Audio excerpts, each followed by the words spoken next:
Welcome to Survive to Thrive Daily with Dr. Todd. I am Dr. Todd Wendell, husband, father, chiropractor, entrepreneur, and health architect, here to bring you daily tips and tricks to improve your life and literally help you move from just surviving to thriving. Let's get started.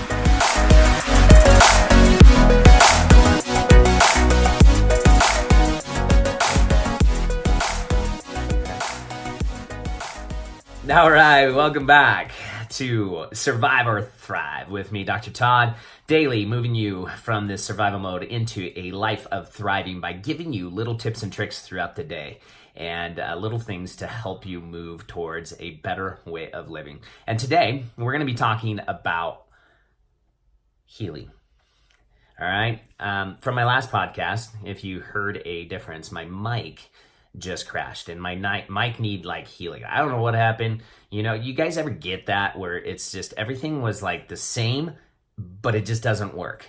And you got to make a choice. You got to make a choice immediately. Like, what do I do on this? I mean, do we spend hours trying to figure out technical difficulties and moving in directions of trying to make some changes, or do you just cut your losses and move on? So I cut my losses and moved on, and it said, look, there's probably no healing for the microphone. I cut my losses and moved on, and invested in a new setup. Now, the old setup was literally a couple years old, so it should have been okay, but here I am today speaking on a new mic, and I went a different direction, and oh my gosh, this is beautiful. I don't know if you'll be able to tell, and we'll see, time will tell on the podcast, but what I'm listening to is just so much richer. It's cleaner. I went from a digital to analog back to the old school way of things, and then coming back into digital. But anyways, not the purpose of today. Not the purpose of today, but have you consider sometimes you need to just cut your losses on some things and move on, because there is a better thing waiting for you. And if you consider sometimes things happen in life just for that reason, there may be a reason to try to move you into a different arena, okay? And so your body goes as well. And I want you to think about this, that your body is constantly going through things and processes to get it to a different point, a different state. And it's interesting, as I'm talking about this, I'm reflecting literally just on the fly here, that there was a French mathematician by the name of René Thom. I learned this from another mentor of ours in chiropractic. But he talked about steady states in the body. Steady states in all animals actually have this steady state. And in order to get from one state to another, there was some sort of catastrophic event that usually happened. All right, think about exercise for you. That's a catastrophic event. It literally tears muscle fibers. If you do it too much, you could tear ligaments, you could tear soft tissue surrounding joints and stuff like that. We've all been there when you overdo a workout and you're like, holy man, I can't, no, this is not good. This is beyond just like delayed onset muscle soreness that happens the next day. I did something. And we've all been there on those things. So we know that you can push past the limit. And we know that we can actually cause some damage, but the body's got to heal. And you think of a workout, you take it from one steady state, what it's used to, and push it past that limit. So what it does is recovers and gets stronger. And this is the whole concept that really, really triggers the shit out of me with vaccinations. Because this is not a vaccine debate. It's not saying vaccines are right or wrong. It's just a fundamental misunderstanding of how the body works. Literally how a body works is literally exposure means that the body gets to actually react. Sickness, it might ensue, but the body gets to react and move to a next level, which actually the nervous system makes an imprint of whatever it was that was going through and says, I got this. And next time I see it, no big deal. And literally going from one steady state to the next. So this René Thom, going back to the concept, René Thom, as a French mathematician, literally started graphing these changes. And he'd watch animals in wildlife and see like, okay, what was the threshold? And then boom, they reacted and they got to here. And one of the ones that stood out was the fighting fish. Like fighting fish, if you've ever had them or seen them, they're dormant, and you can't put them together because they fight. But if you like slide two bulls together, they like go crazy. But they literally just lay dormant. They just sit there until there's a threshold that they snap and they fight. That's why they called fighting fish. And so Renee Tom actually used this as an example. He looked at a lot of these things and said, look, what happens in this threshold is that there is something that is triggered that they get to that next level. And so he started actually charting these things mathematically and then turn them into like a 3-dimension, like taking, if you can imagine graph paper, taking it and twisting. And then there was known to be 2 different steady states, so one steady state down at a lower energy level, and then one at a higher level. And so he was able to actually prove how actually animals and even people would go through these steady states, okay, or try to make a change and get to a next level. So what I'm telling you is that your body has this basic built-in mechanism that it needs to go through. I don't care if it's workout, I don't care if it's a sickness, but it's got to go through this process. And here we are in a world plugging us full of vaccinations, neosporin, antibiotics, not even trusting this system, not even realizing that we're curbing the system that is so brilliantly made, an intelligence that does not exist within us.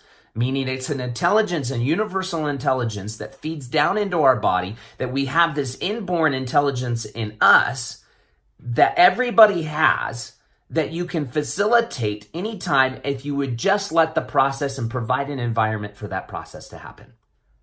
So that's right, you cut, and we're going back to the vegetables, you cut your finger, within a heartbeat, you have every red blood cell that is necessary to actually clot and keep your body from actually bleeding out. Within a heartbeat, you have white blood cells there willing and wanting to take care of the outside world that was just let in.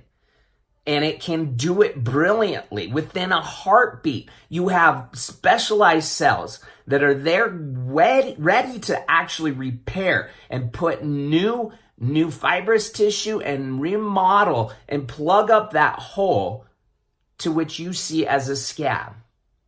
And then they continue this process of remodeling until that scab falls off and you have brand new looking skin. Think about this for a second. Brand new. It's not like it was repaired. The cells literally go through a process and create new skin. How brilliant is that? You cannot replicate that in science. You cannot replicate it in medicine, in chiropractic. There is nothing that can touch this beautiful ability of the body to do what it does best. And so the new skin is there, and your body's so intelligent that it's actually going to lay down the same exact pigment that you are, meaning that you're going to be the same color that you were. It's got that intelligence in it. And here we are in a society that we actually think that we can actually put Neosporin and help that process. We actually think that we could put a vaccination and actually help this process better than it actually has done itself for thousands of years. When we're sick and we get the flu or a bacterial infection, we think that antibiotics are going to help our body more than the body's ability to do itself. Don't get me wrong. There's a time and place for these things. Do not hear this as me being anti-medicine. Medicine has its place. I've been there before. But I also know I was the one that provided the environment for bacteria to thrive. I was the one that did not allow my body an opportunity to heal. And when I did that, I needed to step into a world that needs some help. But for the most part, all of these conditions, most of the things that we face on a daily basis, our bodies have the brilliant ability to take care of it, heal it, and move on. The problem is you. The problem is you not letting it heal. We're going to stop the memory that the nervous system has and the immune system is making by putting an antibiotic. American Medical Association comes out with a study that says the single biggest factor in causing a future ear infection in kids are the antibiotics that we prescribe. That's right, the antibiotics that are prescribed cause the kid to have to go through another ear infection. And we see this all the time in our office because our kids are repeating this. He's on his 6th round of antibiotics we're talking about, tubes now. No, what we're talking about is a little body that never got the chance to actually heal. It never actually made the full connection because the antibiotics wiped it all out. And so until that body gets a chance to go through the entire process, it's not going to ever heal. And it's going to be completely dependent on antibiotics. It's the same with vaccinations. Vaccinations create a half immunity. Okay? This is not just crazy chiropractor, stepping out on a limb and being anti-vaccination. Why do you think we need boosters? Because it doesn't create the full effect by getting sick would. If you get exposed to a flu and let your body go through it, your body creates 100% immunity. If you take a flu vaccine and that actually matches the flu that year, you get about that half immunity. That's why you need to get it every year. That's why boosters exist. How many of you adults have had boosters? So we're going to sit here and complain about people that aren't vaccinated, kids that aren't vaccinated, and I don't know when the last time I was vaccinated. I haven't had a booster for God knows how long. When was your last booster?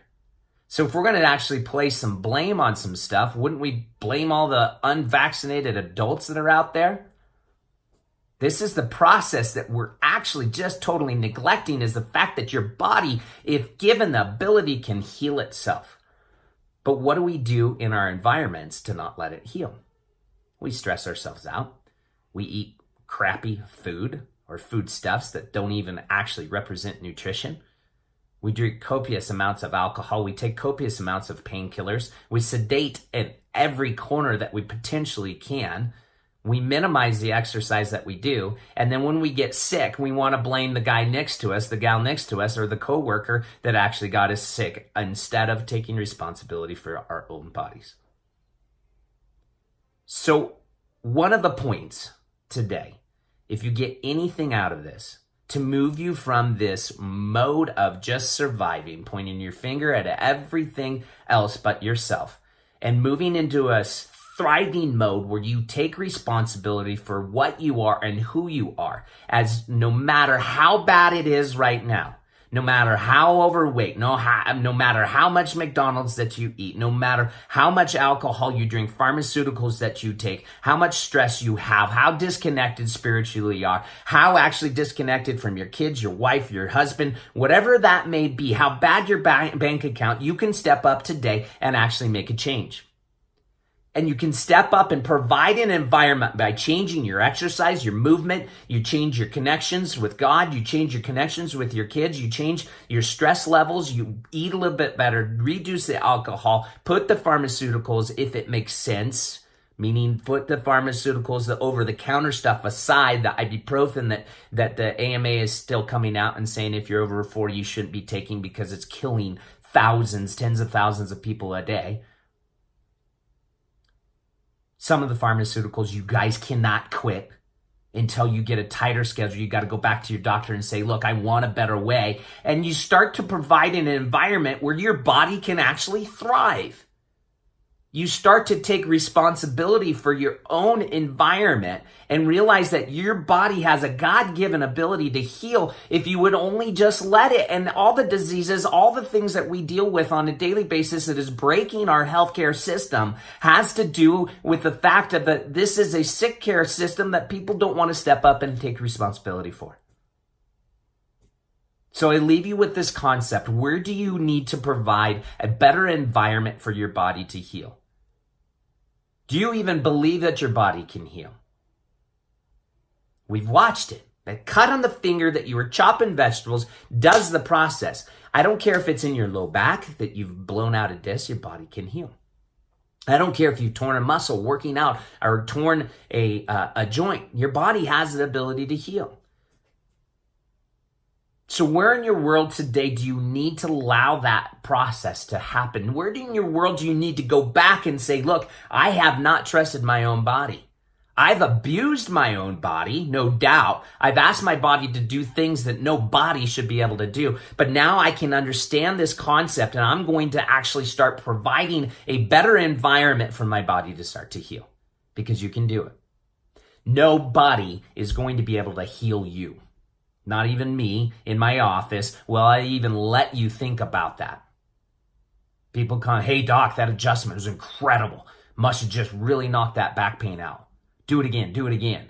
I said, hold on a second. The only reason that you actually responded to today's adjustment is because you've done enough of what we recommended, enough on your side that's going to allow you to actually heal. And you're healing up just enough that enough pressure has been taken off that nerve that you're not experiencing that pain. So point the fingers back at you and pat yourself on the back because you've done all the work. Good job. Keep it up. We'll see you again tomorrow. That is the concept. Do not be pointing your fingers at people for being sick, nor do not point fingers at people for you being well, because you've earned them. You've earned it either way. Are you surviving or are you thriving? That's all I got for you. We'll talk to you tomorrow.